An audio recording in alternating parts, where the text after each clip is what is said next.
গ্যাস্ট্রোএসোফেজিয়াল reflux disease খুব সংক্ষেপে যেটা বলতে গেলে, খুব পরিষ্কার ভাষায় বলতে গেলে যেটা বোঝায়, পেটের যে স্টমাকের যে অ্যাসিড সেটা রিফ্লাক্স হয়ে খাদ্যনালী বা ইসোফেগাসে চলে আসে।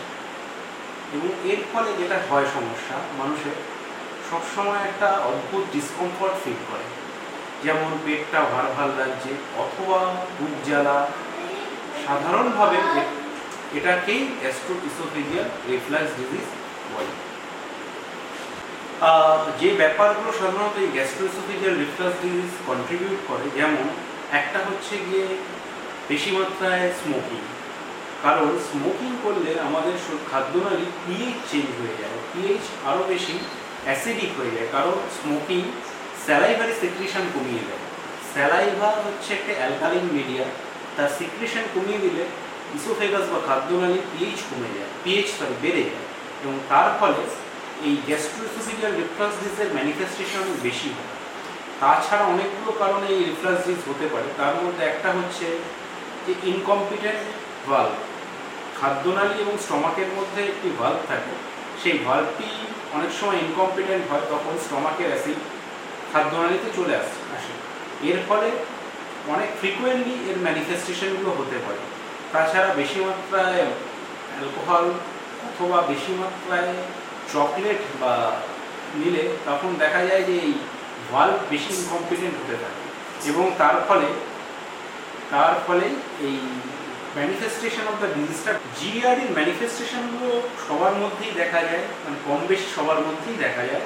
তার মধ্যে একটি হচ্ছে খুব কমন, যে মাঝরাতে হঠাৎ করে বুক জ্বালা অথবা কিছু খাওয়ার পর পেটটা ভার ভার হয়ে যাওয়া, এগুলো খুব কমন ম্যানিফেস্টেশন অফ জিআরডি। এবং আরেকটা ব্যাপার হচ্ছে কি, অনেক সময় চেস্ট ডিসকমফর্ট, এটা কিনা হার্টের অসুখের সাথেও অনেক সময় গুলিয়ে ফেলা হয়।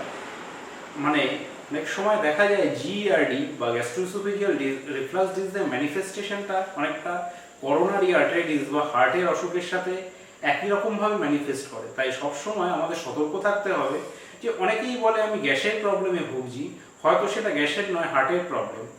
অথবা অনেকে বলে আমার চেস্ট পেন হচ্ছে, দেখা যাচ্ছে কার্ডিওলজিক্যাল এভালিউশনের পর কিছুই পাওয়া যাচ্ছে না। সেক্ষেত্রে এটা হতেই পারে যে এটা আসলে কিছুই নয়, যে symptom of gastroesophageal reflux disease. GRD খুবই কমন ম্যানিফেস্টেশন, আমরা দেখি অন্তত 30 থেকে 40% মানুষের, পার্টিকুলারলি যারা আরবান পপুলেশন এবং খাওয়া দাওয়া নিয়ম ঠিক মতো কাজের চাপে খাওয়া দাওয়া ঠিক মতো হয় না, অনেকক্ষণ পেট খালি রাখতে হয়, বা একসাথে হেভি মিল নিয়ে নেয়, সারাদিন বাকি দিনগুলো পেট খালি রেখে চালায়, এইসব লোকেদের মধ্যে জিআরডি খুব কমনলি হয়। দেখা যাচ্ছে 70 থেকে 80% মানুষ যেভাবে টাইপে পার্সোনালিটির লোক, যারা ভীষণ কাজের চাপে ব্যস্ত থাকে, সব সময় তাদের খাওয়া দাওয়া মোর ফ্রিকোয়েন্ট ডায়েট তারা পায় না, তাদের ক্ষেত্রে জিআরডিটা খুবই কমন। তো এমনি সাধারণভাবে যদি আমরা সব কিছু নিয়ম মেনে চলি, তাহলে জিআরডি হয়তো অত কমন নাও হতে পারে। কিন্তু আজকের দিনে দেখা যায়, একটি সার্ভেতে দেখা গেছে ভারতবর্ষে, যে 40% মানুষ কোনো না কোনো সময় তাদের লাইফ টাইমে জিআরডি সমস্যায় ভোগেন। জিআরডির এখন অনেক রকম চিকিৎসা এসে গেছে। যেমন প্রথমেই বলি যে সবাই জানে এখন যে প্যান্টোপ্রাজোল, ওমিপ্রাজোল, যেমন সাধারণ মানুষের ভাষায় যেমন ওমেজ, প্যান, এইসব তারা মুড়ির মতো খেয়ে থাকে। এগুলো আর কিছুই না, এগুলো হচ্ছে পিপিআই, প্রোটন পাম্প ইনহিবিটর। এগুলো আসলে স্টমাকে অ্যাসিড সিক্রিশনকে প্রিভেন্ট করে, এবং তার ফলে এই রিফ্লাক্স অফ অ্যাসিডটা খাদ্যনালীতে পৌঁছয় না। তার ফলে এই সিমটমটা অনেক রিলিভড হয়। এরা পিপিআই, পিপিআই যুগে জিআরডির সিমটম খুব সহজেই বন্ধ করা যেতে পারে। তাছাড়া কিছু প্রোকাইনেটিক, যেগুলো আসলে মোটিলিটি বাড়ায় খাদ্যনালী স্টমাকে, যেমন ডোমপেরিডন, লিভোসালপ্রাইড, এই জাতীয় ওষুধগুলো অনেক হেল্প করে জিআরডি প্রিভেনশনে। অনেকে প্রশ্ন করে যে জিআরডি গ্যাস্ট্রোইসোফেজিয়াল রিফ্লাক্স ডিজিজে কি অপারেশন বা সার্জারির কোনো দরকার আছে? সাধারণত নয়। দেখা যায় যদি তার কারো বিগ হায়াটাস হার্নিয়া, স্টমাক কিছুটা অংশ বুকের মধ্যে উঠে আসে, যেটাকে বলে হায়াটাস হার্নিয়া থাকে, এবং খুব সিমটম হচ্ছে ইনস্পাইট অফ পিপিআই দেওয়ার পরেও, সেক্ষেত্রে অনেক সময় কিছু সার্জারি আছে, যেমন ফান্ডোপ্লিকেশন, তবে সেগুলো রেয়ারলি দরকার হয়। জিআরডি কমপ্লিকেশন হতে পারে অনেক দিন থাকলে। তার মধ্যে একটি হচ্ছে ব্যারেটস ইসোফেগাস। ব্যারেটস ইসোফেগাসটা একটি কিন্তু মারাত্মক কমপ্লিকেশন, কারণ ব্যারেট ইসোফেগাস থেকে ভবিষ্যতে ক্যান্সারও হতে পারে, মানে খাদ্যনালীতে ক্যান্সার। তবে সেটা একটু এল্ডারলি মানে বৃদ্ধ বয়সে হয়, অনেক দিন লং লাস্টিং জিইআরডি যাদের থাকে, যারা ট্রিটমেন্ট ঠিকমতো করে না বা করতে চায় না, তাদের ক্ষেত্রে এটা হওয়ার চান্স বেশি। তবে যদি কোনো পেশেন্টের জিইআরডির পর ব্যারেটস ইসোফেগাস এন্ডোস্কোপি দ্বারা ডায়াগনোসিস হয়, তাদের কিন্তু লং টার্ম ফলো আপে রেগুলার এন্ডোস্কোপি করে যাওয়া উচিত, কারণ এটা একটা প্রি ম্যালিগন্যান্ট কন্ডিশন বা প্রি ক্যান্সারাস কন্ডিশন। সেক্ষেত্রে এই রোগ কিন্তু ভয়াবহ আকার ধরে নিতে পারে। তবে যদি দেখা যায় 100 ভাগে জিইআরডির মধ্যে ক% এই রোগটা হতে পারে, সেটা লেস দ্যান 1%। তো এই মানে ক্যান্সারের চান্স খুবই কম, তবে তাও কিছুটা থেকেই যায়। আর একটা কথা এখানে আমি বলতে চাই যে আমরা প্রায়শই বলে থাকি যে গ্যাস্ট্রাইটিস হয়েছে। এই কথাটা একটু অবৈজ্ঞানিক, কারণ গ্যাস্ট্রাইটিস বলতে যেটা বোঝায় সেটা একটা হিস্টোপ্যাথোলজিক্যাল মানে বায়োপসি ডায়াগনোসিস, ওটা ওইভাবে সিমটম দেখে বলা মুশকিল। গ্যাস্ট্রাইটিস অনেক কারণে হতে পারে। গ্যাস্ট্রাইটিস মানে হচ্ছে ইনফ্লামেশন বা প্রদাহ ইন স্টমাক।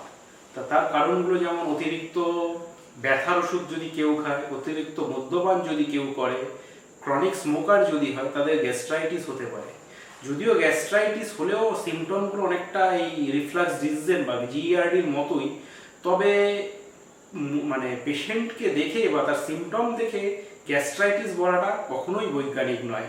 গ্যাস্ট্রাইটিস ডায়াগনোসিস করতে গেলে সবসময় এন্ডোস্কোপি করতে হয়, এবং তার থেকে অনেক সময় ইরোশন দেখা যেতে পারে, মানে মিউকোজা ইরোশন দেখা যেতে পারে, অথবা বায়োপসি নিয়ে যদি আমরা তার মধ্যে ইনফ্লামেশন মানে গ্যাস্ট্রিক যে লাইনিং এপিথেলিয়াম তাতে যদি ইনফ্লামেশন দেখতে পারি, তখন তাকে আমরা গ্যাস্ট্রাইটিস বলি।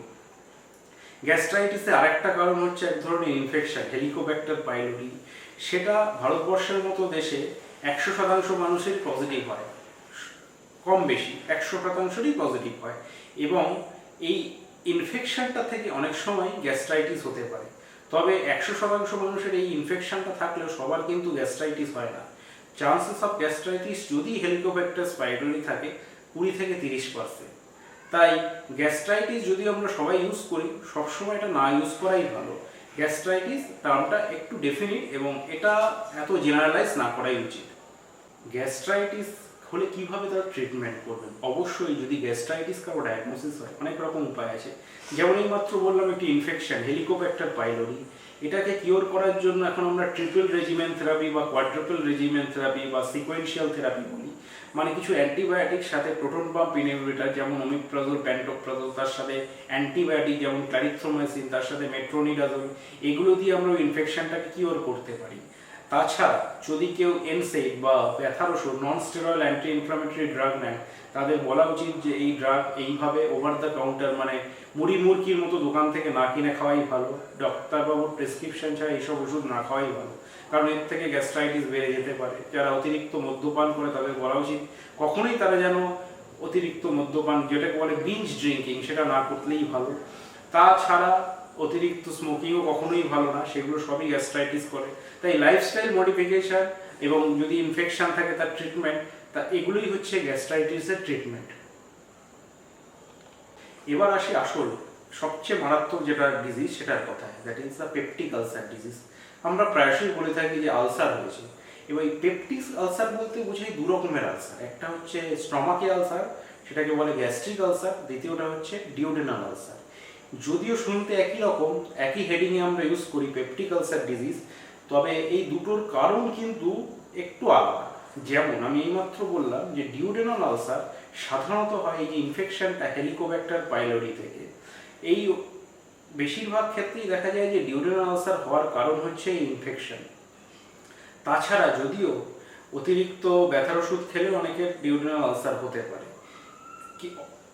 অন্যদিকে দেখা যাবে যে গ্যাস্ট্রিক আলসার তার কারণগুলো আরেকটু আলাদা। যেমন গ্যাস্ট্রিক আলসারের ক্ষেত্রে অনেকগুলো রোগের থেকে অনেক সময় গ্যাস্ট্রিক আলসার হতে পারে, যেমন কোনো viral infection like herpes simplex virus, Epstein Barr virus, এগুলোর থেকে গ্যাস্ট্রিক আলসার হতে পারে। বেশি মাত্রায় ব্যথার ওষুধ খেলে গ্যাস্ট্রিক আলসার হতে পারে। তাছাড়া অনেক সময় গ্যাস্ট্রিক স্টেসিস বা ক্রোনস ডিজিজ থেকে গ্যাস্ট্রিক আলসার হতে পারে। অনেক সময় দেখা যায় গ্যাস্ট্রিক আলসার পার্টিকুলারলি যেটা বলে স্টমাক আলসার, আসলে এটা মিনাইন না, ম্যালিগন্যান্ট আলসার মানে ক্যান্সারাস আলসার। সবসময় তাই ভাবতে হবে যে পেপটিক আলসারের দুটো পার্ট, একটা হচ্ছে ডিউডেনাল আলসার, একটা হচ্ছে গ্যাস্ট্রিক আলসার। গ্যাস্ট্রিক আলসার সবসময় সিরিয়াসলি আমাদের চিন্তা করা উচিত, কারণ গ্যাস্ট্রিক আলসারের ক্ষেত্রে ক্যান্সারের চান্স অনেক বেশি কম্পেয়ার টু ডিউডেনাল আলসার। যদিও ডিউডেনাল আলসারেও অনেক সময় অনেক রকম কমপ্লিকেশন অ্যারাইজ করতে পারে, যেমন ডিউডেনাল আলসার থেকে অনেকের ব্লিডিং হতে পারে। যদিও এই পিপিআই এরাতে, যে লাইক ওমিপ্রাজল, প্যান্টোপ্রাজল এরাতে সাধারণত এই bleeding from the duodenal ulcer খুব আনকমন, মানে কারো রক্তবমি হচ্ছে পেপটিক আলসার থেকে খুব একটা এখন আর দেখা যায় না। আর একটা কমপ্লিকেশন হচ্ছে ডিউডেনাল আলসার হচ্ছে পেপটিক পারফোরেশন, যেটা অনেক সময় দেখা যায় যে ডিউডেনাম ফুটো করে দিচ্ছে আলসারটা, সেক্ষেত্রে প্রচণ্ড পেটে ব্যথা হওয়া বা শকে পর্যন্ত চলে যেতে পারে পেশেন্ট, সেগুলো অনেক সময় হয়ে থাকে। যদিও এই ধরনের কমপ্লিকেশন এখন খুব একটা হয় না, তাও বেশি বয়স্ক লোকেদের ক্ষেত্রে এগুলো হতে পারে। আর স্টমাক আলসারের ক্ষেত্রে যেগুলো বলার, যে স্টমাক আলসার সবসময় আমাদের একটা প্রি ম্যালিগন্যান্ট পোটেনশিয়াল, এই কথাটা ভেবে চলতে হবে। মানে এই ক্যান্সার থেকে অনেক সময় এই আলসার থেকে অনেক সময় ক্যান্সারের টান নিতে পারে। তো সব সময় পেপটিক আলসারকে বিভিন্নভাবে আমাদের চিন্তা করতে হবে এবং সেই অনুযায়ী এগোতে হবে। তা সবাই জিজ্ঞেস করতে পারে যে আচ্ছা, আলসারের সিমটম, আবার বলছি আলসারের সিমটম কিন্তু আলাদাভাবে বলা মুশকিল। এই যে গ্যাস্ট্রোইসোফেজিয়াল রিফ্লাক্স ডিজিজ, গ্যাস্ট্রাইটিস বা পেপটিক আলসার, সিমটমগুলো অনেক রকম একই রকম। যেমন একটা পেটে ভেগ পেন হওয়া বা বুক জ্বালা করা, বা অনেক সময় মনে হয় পেরিয়াম্বেলিক্যাল বা নাভির চারপাশে ব্যথা হওয়া, এগুলো সবই পেপটিক আলসারের লক্ষণ হতে পারে। তাছাড়া অনেকের ক্ষেত্রে দেখা যায় যে একটা ডিফিউজ পেন হতে পারে, সেটাও অনেক সময় পেপটিক আলসারে হতে পারে। পেপটিক আলসার ব্যাপারটা মানে আলাদা করে বুঝতে হলে তখন আমাদের এন্ডোস্কোপি করে বুঝতে হয়। আদারওয়াইজ ক্লিনিক্যালি পেপটিক আলসার মানে symptom of peptic ulcer define করা খুব ডিফিকাল্ট। অনেকের ক্ষেত্রে দেখা যায় অনেকক্ষণ পেট খালি রাখলে পেপটিক আলসার হয়েছে বলা হয়, পেট ব্যথা হয়, তাদেরকে পেপটিক আলসার ডিজিজ বলা হয়। কিন্তু দেখা গেছে এগুলো আসলে হয়তো পেপটিক আলসার নয়, এগুলো এগেইন এটা হচ্ছে গ্যাস্ট্রোইসোফেজিয়াল রিফ্লাক্স ডিজিজ। তাই পেপটিক আলসারের সিমটম পার্সে এভাবে বলাটা খুবই মুশকিল। সর্বশেষে আমি কয়েকটি কথা বলতে চাই এই ডিসপেপসিয়া মানে আলসার সিনড্রোম বা এই গ্যাস্ট্রোইসোফেজিয়াল রিফ্লাক্স ডিজিজের সিমটমের ব্যাপারে। যেমন কয়েকটি কথা হচ্ছে যে খুব বৃদ্ধ লোক বা কোনো অ্যালার্মিং ফিচার, যেমন কারো ওজন কমে যাচ্ছে, এই সব ক্ষেত্রে যদি এই ধরনের কারো সিমটম হয়, সবসময়কে আলসার বা নন আলসার ডিসপেপসিয়া না ভেবে ইনভেস্টিগেশন করা উচিত। কারণ অনেক সময় দেখা যায় এগুলো আসলে কোনো আলসার সিমটমই নয়, এগুলো আসলে কোনো ধরনের ক্যান্সারের বহিঃপ্রকাশ। দ্বিতীয় কথা আমি বলতে চাই, ধরুন যদি কারো ডায়াগনোসিস হয়ে যায় এটা একটা গ্যাস্ট্রোইসোফেজিয়াল রিফ্লাক্স ডিজিজ বা পেপটিক আলসার ডিজিজ, তাদের ক্ষেত্রে কয়েকটা লাইফস্টাইল মডিফিকেশন করে চলা উচিত। যেমন যদি অতিরিক্ত ওজন থাকে কারো, তাকে ওজন ঝরিয়ে ফেলা উচিত, কারণ অতিরিক্ত ওজনের ফলে অনেক সময় দেখা যায় ইন্ট্রাঅ্যাবডোমিনাল প্রেশার বা পেটের প্রেশার, ইন্টারকম্পার্টমেন্টাল প্রেশার বেশি হওয়ার জন্য অনেক সময় রিফ্লাক্স বেশি হয়। তাদের ক্ষেত্রে ওজন কমালে অনেক সময় জিইআরডির পরিমাণ কমে যেতে পারে, সিমটমের পরিমাণ কমে যেতে পারে।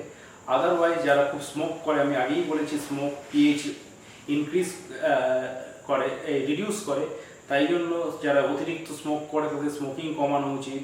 যারা রাতের দিকে বেশি ক্যাফেন রিলেটেড লিকুইড বেশি ড্রিঙ্ক করে, যেমন চা কফি, তাদের একটু রেস্ট্রিকশন করা উচিত।